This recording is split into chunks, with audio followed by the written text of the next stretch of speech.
भागों में डिवाइड करो एंड फिर देखो कि मुझे ट्रेडिंग में कितना लगाना है, या फिर कह सकते हो कि अपनी कितनी औकात है, आप उस हिसाब से ट्रेड कर सकते हो। मार्केट में स्टार्टिंग में कोई भी आता है एंड सारा पैसा ला देता है zero. Welcome to my new and one another video. देखो आज का जो वीडियो है गोल्डन रूल के ऊपर है, आपने थंबनेल देखा ही होगा। और ये जो रूल मैंने यूज करे इसलिए मैं आपको बता रहा हूँ, क्योंकि मुझे प्रॉफिट करना था तो मुझे यूज करने थे। अगर आपको प्रॉफिट करना है तो आप यूज कर सकते हो, बाकी आपके ऊपर है कि आपको यूज करना है या नहीं करना है। पर ये जो रूल्स है बहुत जरूरी है। अगर प्रॉफिट में रहना है, लॉस कम करना है, देखो लॉस तो होगा, आप चाहे कितना भी सीख लो, कुछ भी कर लो, पहले मार्केट लॉस कराएगी फिर प्रॉफिट देगी। पहले मार्केट खुद से लेगी फिर मार्केट आपको देगी। आपने बहुत सुना भी होगा एंड यही मार्केट में होता है और ये आगे भी होता रहेगा। पर हमें कुछ रूल्स बनाने पड़ेंगे ताकि आप उस मार्केट में टिके रहो एंड प्रॉफिट करो। लॉस तो होंगे, लॉस को कम कर सकते हैं, इसलिए ये रूल्स जरूरी है। सो आज का वीडियो गोल्डन रूल्स क्या क्या है उसके ऊपर है। फर्स्ट है don't trade against the trend, यानी कि ट्रेंड नहीं है तो उसके खिलाफ ट्रेड नहीं लेनी है। देखो इसमें क्या होता है कि हमारी जो साइकोलॉजी होती है या फिर हमारा जो माइंड होता है वो अंदर से कहता है भाई तू ट्रेडिंग कर, पर उस टाइम ये नहीं दिखता है कि कौन सा ट्रेंड चल रहा है, साइडवेज है, अप ट्रेंड है या फिर डाउन ट्रेंड है। ऐसा होता है कि आप ऊपर लगा रहे हो पर मार्केट नीचे जा रही है, और आप नीचे से लगा रहे हो मार्केट वहाँ पे साइडवेज हो रखी है। ये चीज़ें कोई देखता नहीं है। आपको पहले ट्रेंड समझना होगा। अगर आपको ट्रेंड समझ में नहीं आता है कोई बात नहीं, लर्निंग करो। मार्केट तो कहीं जा नहीं रही है कि आप ट्रेंड नहीं समझोगे कि कौन सा ट्रेंड चल रहा है। अगर आप बिना ट्रेंड समझे आप मार्केट में कूद रहे हो, पैसा लगा रहे हो, तो ये अभी के लिए आप छोड़ सकते हो, क्योंकि पैसा अपना खुद का है। ऐसा थोड़ी कि मार्केट से कमा रहे हो फिर लगा रहे हो। और एक एक रुपये बचाना, एक एक रुपये कमाना वही जानता है जिसने कमाया है। इसलिए अगर ट्रेड नहीं है मत लो, कोई बात नहीं, मार्केट तो वही वही रहेगी और बढ़ेगी तो भी वो का भी सिस्टम रहेगा। इसलिए अगर ट्रेड नहीं है तो मत लो। इसलिए अगर ट्रेंड है ही नहीं तो ट्रेड लो ही मत। और आप धीरे धीरे सीखो एंड जब तक आपको ट्रेंड समझ में आएगा। इसमें एक चीज़ होती है कि किसी किसी को ट्रेंड समझ में नहीं आता कौन से ट्रेंड चल रहा है, कि कभी आप ऊपर लगा रहे हो तो मार्केट नीचे जा रही है, तो उसके लिए भी आपको लर्निंग करनी पड़ेगी। एक ही चीज़ मार्केट में लर्निंग करते रहो, आगे बढ़ो एंड ट्रेडिंग करो। ट्रेडिंग करनी है पर सीखने के बाद। जो हमारा दूसरा रूल है, trade within your limits, यानी कि अपने जितनी लिमिट्स है, अपनी जितनी बॉर्डर है उस हिसाब से काम करो। या फिर कह सकते हो कि अपनी कितनी औकात है आप उस हिसाब से ट्रेड कर सकते हो। अगर आपके पास 50,000 है, उसमें भी आप उसको 4 भागों में डिवाइड करो एंड फिर देखो कि मुझे ट्रेडिंग में कितना लगाना है, इन्वेस्टमेंट में कितना लगाना है, एंड मुझे सेफली खेलने के लिए कितना पास में रखना है, या फिर मुझे कहीं और इन्वेस्टमेंट तो नहीं करना, या फिर कहीं ज़रूरत के लिए यूज़ तो नहीं लेना है। बहुत सारी चीज़ें आप चाहते हो कि जो भी पैसा मैं इसमें लगा लूँ और जीरो कर लूँ, तो फिर आपके लिए ट्रेडिंग है ही नहीं। और ये सब बताने का तरीका इसलिए क्योंकि मार्केट में स्टार्टिंग में कोई भी आता है सारा पैसा डाल देता है, जीरो कर देता है। ये चीज़ें उनके लिए। सो सेफली ट्रेडिंग करो और अपनी जितनी लिमिट से उस हिसाब से ट्रेडिंग करो। जो हमारा तीसरा रूल है, डोंट ट्रेड अ ज्यूरी। देखो इसमें क्या होता है कि जब आप मार्केट में जल्दबाजी से ट्रेड ले लेते हो, पर वहाँ पे ट्रेड नहीं लेनी है। इसका मतलब ये होता है कि जल्दबाजी में ट्रेड नहीं लेना। आपने ट्रेड आ रही है, पर जहाँ से लेना है वहाँ से नहीं लेते हो, बीच में से ले लेते हो, वहाँ पर जल्दबाजी कर लेते हो, नुकसान कर लेते हो। आप रुक सकते हो, मार्केट वापस आएगी। ऐसा नहीं है कि वहाँ पे टकी रहेगी फिर वहाँ से ऊपर जाएगी। आपको हमेशा स्ट्रॉन्ग सपोर्ट पे लेना है। अगर आप बायर हो, अगर आप सेलर हो तो रेशियो पे लेना है। कुछ चीज़ें आपको ध्यान में रखनी पड़ेगी तो जाके आप कोई सही जगह ट्रेड लोगे। पर ये ध्यान रखना कि कभी जल्दबाजी मार्केट में मत करना। कोई बात नहीं, एक दिन आप नहीं कमाओगे चलेगा, पर एक दिन का आप दूसरे दिन निकाल सकते हो, वो आपकी स्ट्रेटेजी के ऊपर है। पर मार्केट में अगर आपने जल्दबाजी कर ली तो फिर मार्केट आपको जल्दबाजी से जीरो बताएगा, यानी कि जितना भी आपने कैपिटल लगाया वो जीरो हो जाएगा। ये चीज़ें कुछ मैंने फेस करी है और फिर रूल बनाए मैंने, इसलिए ताकि मैं इन चीज़ों को ध्यान में रखूँ। वो नहीं कहते गलती से सब कुछ सीखते हैं, इसलिए ये चीज़ें मैंने गलती से सीखी है और मैं आपको ये चीज़ें आज बता रहा हूँ ताकि आप भी गलती अगर कर रहे हो या फिर करने वाले हो तो आपको पता रहे। चौथा सबसे मोस्ट इम्पोर्टेंट एक चीज़ पर, यह चीज़ मैं पहले नहीं करता था, पर जिस दिन से मैंने रूल बनाया उस दिन से करने लगा हूँ, वो है स्टॉप लॉस के बिना ट्रेड नहीं करनी।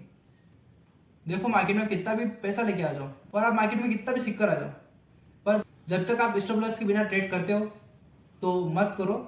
ये आपके लिए मार्केट नहीं है, क्योंकि जिस दिन नुकसान होगा उस दिन आप सेल नहीं कर पाओगे। नुकसान होता है कम से कम, जैसे कि आपने 10,000 लगाया तो 10,000 का नुकसान होगा, यानी कि जीरो बाद में जो मिलेगा जीरो मिलेगा। किसी दिन आप जैसे सेलर कर रहे हो, बायर कर रहे हो, बहुत बड़ा पैसा भी लगाओगे तो कभी 1 लाख का नुकसान भी होगा, 50 का भी होगा। तो सोच सकते हो कि 50,000 1 लाख बोलने में लग रहा है, पर कमाने में टाइम लगता है गाइस, कमाने में टाइम लगता है। इसलिए अगर आप अभी भी बिना स्टॉप लॉस की ट्रेडिंग करते हो तो ये रूल बताने के बाद अगर आप वापस करोगे तो ये मार्केट आपके लिए नहीं है। आप डायरेक्ट कहाँ पे कमाओ, जॉब करो, वही आपके लिए सेफ है। पर इसमें कुछ रूल है, उसको अगर आप अडोप्ट करोगे, यूज़ करोगे, अडोप्ट करने के बाद यूज़ करोगे तो बेहतर रहेगा। अगर आपको एक अच्छा ट्रेडर बनना है तो इन चीज़ों के बारे में कुछ सीखना भी पड़ेगा और आदत डालनी पड़ेगी, साइकोलॉजी भी डालनी पड़ेगी। ये चीज़ें आपके लिए बहुत ज़रूरी है। सो आप इन चीज़ों पर बने रहो एंड वर्क करो। रूल नंबर 5 है कि अगर आपको प्रॉफिट हो रहा है तो प्रॉफिट लेके निकल जाओ। पर अगर वापस उसी दिन आप ट्रेड करते हो, जब आपका प्रॉफिट हो चुका है, आप वापस ट्रेड करोगे तो वापस नुकसान में आ सकते हो। तो आप स्टार्टिंग में हो तो ये चीज़ें थोड़ी बहुत अवॉइड करनी पड़ेगी। ऐसा नहीं है कि आप उसी दिन करोगे तो आपका लालच बढ़ जाएगा ज़्यादा ही, क्योंकि पहले से तो है कि ये चीज़ तो आगे कि आपको प्रॉफिट हो गया तो क्या पता है दूसरी बार भी प्रॉफिट हो जाए ना, आज इतने कमाए मैं डबल कमा लूँ। ये थोड़ा इसमें अवॉइड करना पड़ेगा। आप नए नए सीख भी रहे हो और आपको प्रॉफिट भी हो रहा है तो एक दिन में एक बार ही ट्रेड करो एंड फिर धीरे धीरे आगे बढ़ो। ज़्यादा हमें जल्दबाजी नहीं करनी है एंड इस चीज़ में आपको थोड़ा रुकना पड़ेगा। फिर अगर नहीं रुकोगे तो फिर लॉस होना चाहिए। बाद में जाके आप अगर आप प्रो बन रहे हो, कितनी भी ट्रेड लो आपके हिसाब से, आप उसमें भी आपको रूल बनाना पड़ेगा कि आज के टाइम में अगर मैं प्रो हूँ तो मुझे इतना ही ट्रेड लेनी है। छठा है, जिस दिन आपको लॉस हो रहा है उस दिन ही रिकवरी मत करो। अगर आपने उस दिन रिकवरी कर ली तो वो ओवर ट्रेडिंग हो जाएगी और आपने जो लॉस करा है वो 2 से 3 गुना बढ़ जाएगा। जैसे कि टैक्स वगैरह तो लगेंगे लगेंगे और जो लॉस हुआ है वो वापस वो तो होगा ही, पर अगर दूसरा लॉस हुआ तो ज़्यादा लॉस बढ़ जाएगा। इधर टैक्स भी ज़्यादा लग रहा है और इधर लॉस भी ज़्यादा हो रहा है। सो जाएगा पैसा के साथ अपना जाएगा। अगर आप ये चीज़ कंट्रोल पे कर लेते हो तो आप मान सकते हो कि आगे जाके प्रो ट्रेडर बन सकते हो। और अगर आपको रिकवरी करना ही है तो उसके अगले दिन ट्राई करो ना। मार्केट में आप पेडेंस से रोकोगे, इसका मतलब होता है धीरज। अगर आप ये चीज़ रोकोगे तो आप step by step by market में आगे बढ़ना और प्रो ट्रेडर बनना, फिर आप आराम से जितना चाहो उतना कमाओ। और उसमें भी आपको लॉस होगा, पर ऐसा भी है कि अगर आप मार्केट में पहले से सीख रहे हो पर उस टाइम सीख जाओगे तो थोड़ा आप रिकवरी जल्दी कर लोगे। पर अगर आप कभी रिकवरी करने गए तो लॉस डबल हो जाएगा, ट्रिपल हो जाएगा और आप सोच भी नहीं सकते कि पैसे कहाँ गए। अभी देखता आपके पास होंगे 50 से 1 लाख और आपको ज़्यादा लग रहे होंगे, पर जब जाता है तब लगता नहीं कि ये गया कब। आप ये एक दिन में भी चला जाएगा, ये 10 दिन में भी चला जाएगा, पर आपको पैसा गंवाना नहीं है क्योंकि अपना पैसा है। ऐसा नहीं आप कहीं से ला रहे हो। और हाँ गाइस, अगर आप मार्केट में बाहर से पैसा ला रहे हो तो ये मार्केट आपके लिए नहीं है।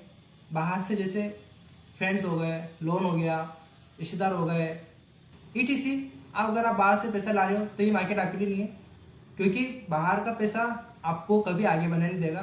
दिन में दिन नीचे जाते रहोगे, कभी ऊपर नहीं उठोगे। इसलिए ये सबसे बड़ा पॉइंट है कि आप मार्केट में आ रहे हो तो खुद का पैसा है, लेकर आओ, ट्रेडिंग करो, सीखो। और लॉस हो रहा है तो लॉस क्यों हो रहा है उस चीज़ पे आप स्ट्रेटेजी बनाओ कि मुझे लॉस नहीं होना चाहिए। आप जिस दिन लॉस को रोक लोगे उस दिन आपको प्रॉफिट होने लग जाएगा। यही है हमारे पॉइंट्स, रूल नंबर अभी के लिए, और एडवांस भी होंगे वो अब मैं आपको बाद में दूंगा। ये रूल सबके लिए है। और अगर आपने स्टार्टिंग में इन चीज़ों के बारे में ध्यान रखना कि मुझे स्टॉप लॉस लगाना है, ओवर ट्रेडिंग नहीं करनी है और मार्केट में रिकवरी के लिए उसी दिन मार्केट में वापस नहीं करना है, बहुत सारी चीज़ें जो मैंने अभी बताई है। सो उस पर आप वर्क करना, तो देखना आप जिस दिन प्रॉफिट करोगे इन रूल के बारे में याद करोगे। और ये जितने भी रूल्स हैं आप एक नोटबुक में लिख लेना and step by step market में जाना, प्रॉफिट कमाना। हमें प्रॉफिटेबल ट्रेडर बनना है। ऐसा नहीं है कि आप मार्केट में सारा पैसा गवा दो एंड उसको रिकवर भी ना कर पाओ। अगर आप चाहते हो कि मैं मार्केट में हमेशा के लिए वर्क करूं तो आपको कम कम पैसा लगाना है स्टार्टिंग में। अगर आप प्रो बन जाओ, आप चाहते हो और आपको अंदर से फील होगा कि मैं अब ज़्यादा पैसा लगा सकता हूँ, अगर चला भी गया तो रिकवर भी कर सकता हूँ, तब जाके आप थोड़ा सा पैसा बढ़ाओ। जैसे अभी 1 लोड से काम करो, फिर 2 लोड से, फिर 3 लोड से, फिर धीरे धीरे लोड बढ़ाओ। सो गाइस, इस वीडियो का यही एंड करते हैं। लास्ट में आपको एक अच्छे से एक लाइन बताता हूँ और इसको याद भी रखना, लिख भी सकते हो कि ऐसा है कि अच्छे वक्त तो देखने के लिए बुरे वक्त का सामना करना पड़ता है। सो ये ध्यान रखना कि आपको अच्छा वक्त लाना है। अभी बुरा है पर अच्छा भी आएगा। लर्निंग करते रहो, आगे बढ़ो। एंड मैं भी एक ट्रेडर हूँ, आप भी एक ट्रेडर हो, और अभी बहुत सारे दिन बाकी है और मार्केट भी यही है, कहीं नहीं जा रहा है। और मेरे भाइयों, वीडियो को लाइक करना, चैनल को सब्सक्राइब करना एंड कमेंट करना कि आपको कौन से और ट्रेडिंग रिलेटेड वीडियो चाहिए। एंड गाइस थोड़े सब्सक्राइब बढ़ाओ। सो हम मिलते हैं नेक्स्ट ट्रेडिंग वीडियो में, तब तक के लिए चैनल को सब्सक्राइब कर लेना।